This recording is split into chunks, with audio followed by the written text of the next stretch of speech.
Thanksgiving has always been my father's favorite holiday. He liked the predictability of it. The same dishes, the same jokes, the same stories told as if no one had heard them before.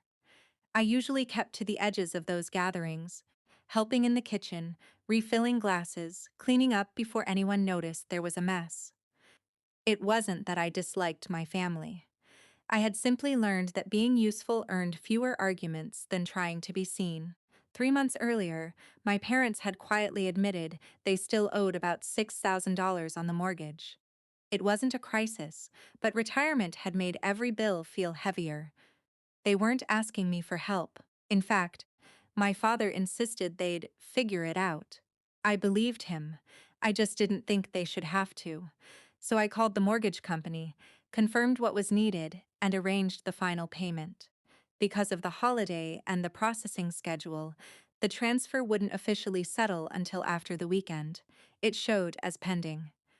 I barely thought about that detail again. I never planned to tell anyone. My mother did. Dinner was nearly over when she smiled at me across the table. Before dessert, she said, "I want everyone to know your brother didn't know this was coming, but he paid off the rest of the house." The room went quiet. My sister looked genuinely surprised. An uncle raised his glass. My mother reached for my hand, then my father laughed. Not the kind that comes from joy, the kind people use to make sure everyone else laughs too. "So," he said, shaking his head, "trying to buy your way into being the favorite?" A few people chuckled automatically. Someone muttered, "Classic." Another cousin smiled awkwardly, unsure whether it was supposed to be funny. I looked around the table. No one met my eyes for long. It wasn't really about the joke. It was about what it revealed. My father truly believed the only reason I would help was to compete for his approval. Years of quiet support had somehow become evidence against me. I didn't defend myself. I didn't explain. There wasn't anything left to explain. I unlocked my phone, opened the banking app, then the payment confirmation. The cancellation option was still available. My thumb rested there for a second, not because I wanted revenge, because I realized something uncomfortable. If someone believes kindness is manipulation, they'll never experience it as kindness. I pressed the button. A confirmation screen appeared. Transfer reversed. I locked my phone and slipped it back into my pocket. No announcement, no speech. My mother started serving pie. People drifted back into conversation, although it felt thinner now. About 10 minutes later, my father's phone buzzed, then my mother's. She frowned at the screen. "What?" My father took her phone. His expression changed almost immediately. "The payment," he said quietly. He looked at me. It was canceled.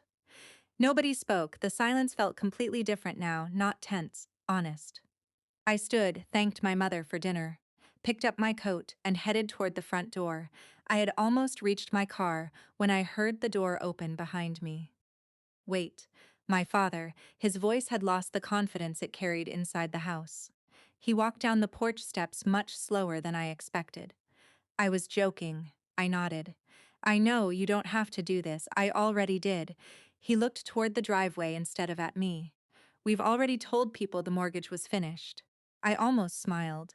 That wasn't what mattered. "I wasn't paying strangers," I said quietly. "I was helping my parents." He finally looked at me.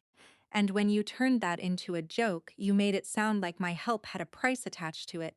I didn't mean it that way. I believe you." That surprised him, but intentions don't erase what people hear. For the first time in my life, my father didn't interrupt me, he just listened.